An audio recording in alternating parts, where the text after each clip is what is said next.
नमस्कार, सेवा जोहार और आदाब। आज मैं तौफ़ीक खान और आप सबके सामने यूट्यूब चैनल के माध्यम से आया हूँ और आज मैं एक बात ऐसी रखना चाह रहा हूँ कि जिसमें इस समाज को लेकर हमको चिंता करने का एक विषय है कि इस समाज को हम किस दिशा में ले जा रहे हैं। इस समाज में, इस देश में रहने वाले हर व्यक्ति का खून लाल है।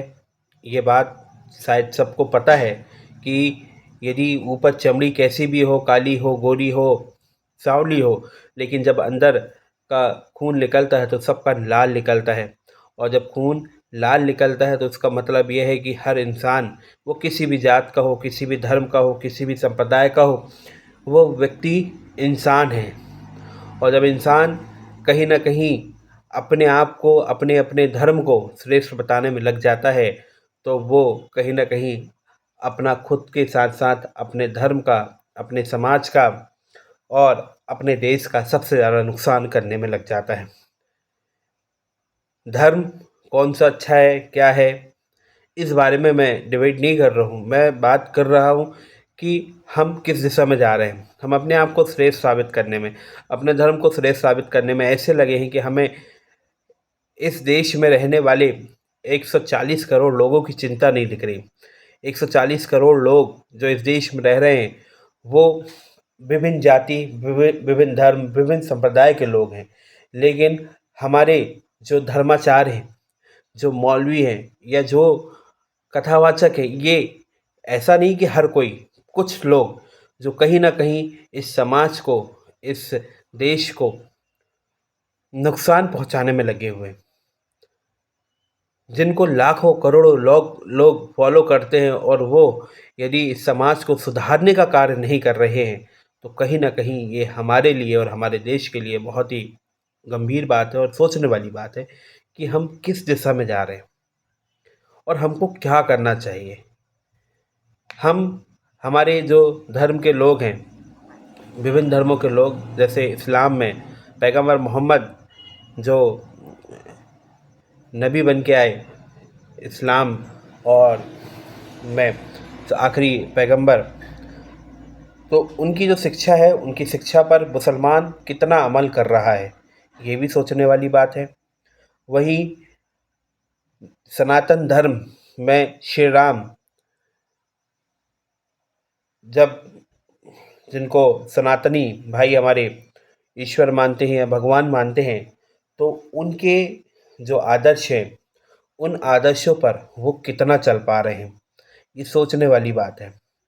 और ईसाई ईसा मसीह को या जीसस क्राइस्ट को अपना खुदा मानते हैं, अपना गॉड मानते हैं, तो वो उनकी कितनी बातों को फॉलो कर रहे हैं। अलग अलग धर्म के लोग अपने अपने ईश्वर, अपने अपने गॉड या अपने अपने ईश्वर जिसको वो मान रहे हैं, उनकी कितनी बातों पर वो अमल कर रहे हैं, उनकी किताबों का कितना अध्ययन कर रहे हैं। आज हम चर्चा करते हैं कि फला पुस्तक में ये लिखा है, फला कॉपी में ये लिखा है, फला जगह ये हुआ, फला व्यक्ति ने ये बोल दिया। लेकिन क्या हम इस ओर विचार कर पा रहे हैं कि हमारा समाज इन सब के बीच में किस ओर जा रहा है? जितनी बात हमारे देश में शिक्षा पे नहीं होती, हमारे देश में अस्पतालों पे नहीं होती, स्वास्थ्य व्यवस्थाओं में नहीं होती, यातायात व्यवस्थाओं में नहीं होती, हमारे देश के किसानों की बात नहीं होती, हमारे देश के नौजवानों की बात नहीं होती, हमारे देश के जो ज़रूरत की चीज़ें हैं उनके बारे में बात नहीं होती, गरीबों के बारे में बात नहीं होती। उससे कहीं ज़्यादा बात हमारे देश में और हमारे मीडिया संस्थानों में धर्म की होती है और धर्म को सही साबित करने में, अपने अपने धर्म को सही साबित करने में मीडिया संस्थान या लोग लगे रहते हैं। लेकिन क्या ये बात सही है कि हमें जो काम करने हैं हमारे देश में, सबसे पहले रोज़गार ज़रूरी है, हमारे देश में सबसे ज़रूरी शिक्षा है, हमारे देश में सबसे ज़रूरी स्वास्थ्य व्यवस्थाएं, हमारे देश में जितने भी पब्लिक ट्रांसपोर्ट है या पब्लिक की फैसिलिटीज़ है, इन सबको दुरुस्त करने की ज़रूरत है। लेकिन इसके बाद भी हम इन इन और ध्यान नहीं देते। हम लोग कहाँ ध्यान देते हैं? हमारा ध्यान होता है अपने आप को श्रेष्ठ करने में, और अपने आप को जब हम श्रेष्ठ करते हैं तो स्वाभाविक है कि कुछ लोग, कुछ नासमझ लोग अपने आप को श्रेष्ठ साबित करने में किसी दूसरे धर्म, किसी दूसरे संप्रदाय, किसी दूसरे धर्म के बारे में या उनके जो मेन मुख्य लोग होते हैं या उनके देवी देवता होते हैं या उनके जो भी वो रहते हैं उनके बारे में ऊल जलूल बयान दे देते हैं, जिससे देश की आंतरिक स्थिति में कहीं न कहीं देश के लोगों में कहीं न कहीं क्रोध आता है और इससे नुकसान देश का होता है, समाज का होता है। आज हम यदि चर्चा करेंगे शिक्षा पर, स्वास्थ्य पर, रोजगार पर, गरीबी पर, किसानों पर या और कैसे हमको अपने देश को आगे ले, इन सब विषयों पर चर्चा करेंगे तो स्वाभाविक है हमारा देश कल सीना तान के अमेरिका या हमें मिसाइल बनाने में नंबर 1 नहीं बनना है। आज चाइना कितनी सारी चीज़ें एक्सपोर्ट कर रहा है। चाइना की बहुत सारी चीज़ें हमारे देश में उपयोग हो रही हैं। ओप्पो का मोबाइल उपयोग हो रहा है, वीवो का मोबाइल उपयोग हो रहा है। कितने सारे मोबाइल चाइना बना के पहुंचा रहा है और हमारी जीत हम किस में घोषित कर रहे हैं कि हमने टिकटॉक को बैन कर दिया। कुछ साल पहले हमारे यहाँ टिकटॉक बैन हुआ था ना, तो हम उस पर अपने आप को साबित कर रहे हैं कि हमने टिकटॉक बैन कर दिया, हमने चाइना का ऐप बैन कर दिया। चाइना के सामान को बैन कब करेंगे हम और कब अपने देश में इन सामानों को मैन्युफैक्चर करेंगे, अपने देश की कंपनियां बनाएंगे, अपने देश में कब हम वो करेंगे, हमारे देश की कब मोबाइल कंपनियां हो या एजुकेशन सिस्टम हमारा सुधरे या स्वास्थ्य व्यवस्थाएं सुधरें। कोई सरकारी जो एमएलए होते हैं या सांसद होते हैं वो कभी सरकारी अस्पताल में इलाज कराते हैं? कभी नहीं। कोई विदेश भगता है, कोई यहाँ कोई वहाँ, कोई बड़े बड़े अस्पतालों में, प्राइवेट अस्पतालों में उनका इलाज चलता है। जिनको ये जिम्मेदारी दी गई है कोई ये कहकर बच जाते हैं कि भाई हमारी सरकार नहीं है, हमारी सत्ता नहीं है, और कोई ये कहकर बच जाते हैं कि कर तो रहे हैं और क्या करें, क्योंकि उन्होंने हमारी नफ्स को पकड़ के रखा है। वो उनकी गलती भी नहीं है, गलती हमारी है। हमारी नफ्स को पकड़े, उनको पता है कि हमें इनको कहाँ पर रोकना है। उन्होंने हमें धर्म की लड़ाई में बांट कर रखा है कि बेटा तुम इस धर्म के हो, तुम इस धर्म के, तुम इस धर्म के, और वो आपस में हमको लड़वा रहे हैं। और वहाँ बैठकर हिंदू मुस्लिम जितने भी नेता हैं वो वहाँ पर बैठ के एक थाली में खाना खा रहे हैं और हम लोग आपस में लड़ रहे हैं।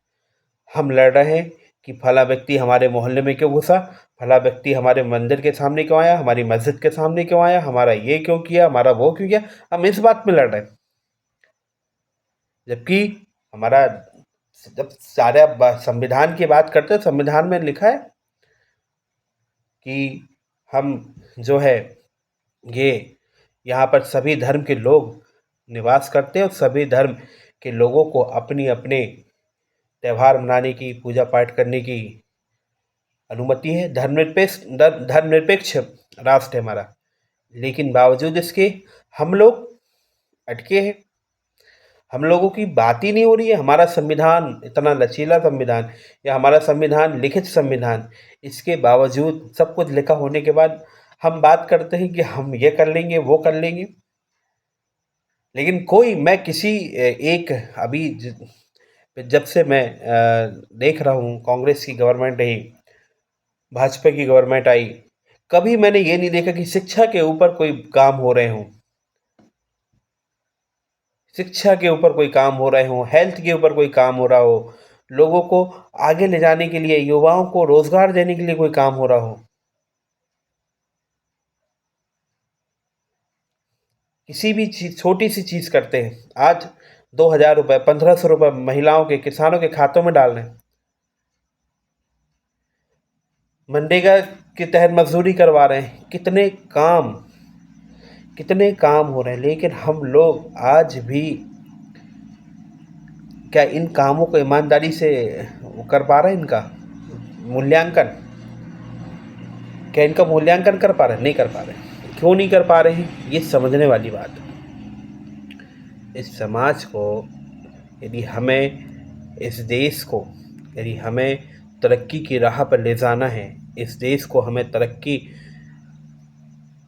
कि जो इस देश के युवा को हमको आगे ले जाना है, तो हमें समझना होगा कि हमें शिक्षा पे बात करनी होगी, हमें रोज़गार पे बात करनी होगी, हमें किसानों पे बात करनी होगी। और बात ख़त्म करने से पहले एक सवाल आपके लिए, जितने एमएलए हैं, जितने सांसद हैं, जितने विधायक हैं और जितने भी राज्यसभा सांसद, लोकसभा, जितने भी जनप्रतिनिधि हैं, जो लोकसभा, राज्यसभा और विधानसभा में बैठते हैं, मुझे ये बता दें कि क्या इनके लड़के, बच्चे आपके साथ किसी रैली में शामिल होते हैं? जिन रैलियों में आप या हम जाते हैं और अपने आप को या अपने धर्म को श्रेष्ठ बताने का काम करते हैं। भगदड़ मस्ती तो कितने नेता के लोग वहाँ पर, नेता लोगों के बच्चे वहाँ पर शामिल होते हैं।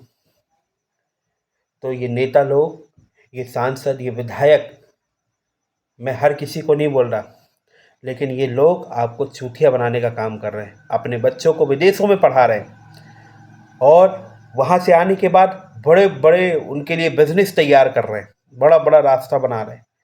और हम लोग यहाँ पर लड़ रहे हैं, आपस में लड़ रहे हैं, हिंदू, मुसलमान, सिख, ईसाई, आदिवासी, कौन, सब आपस में लड़ रहे हैं, एक दूसरे से लड़ रहे हैं कि बेटा लड़ते रहो तुम। वो आपके ऊपर, नेता लोग आपके ऊपर, एक बार नेता लोग आपके ऊपर आ सकते। इसलिए शिक्षा बहुत ज़रूरी है, समझना ज़रूरी है। आपको अपना दिमाग, अपना जहन का उपयोग करना ज़रूरी है कि आप किस दिशा में जा रहे हो। मेरी बात से यदि सहमत है तो बढ़िया है, आप अपने विचार रखें। असहमत हैं तो भी कोई बात नहीं। और मैं कहाँ गलती कर रहा हूँ, क्या मुझे, यदि मेरी किसी बात से आपको बुरा लगा हो या कुछ ऐसे वर्ड निकल गए हो, तो उसके लिए मैं क्षमा प्रार्थी हूँ। आप सभी को जय हिंद, जय भारत।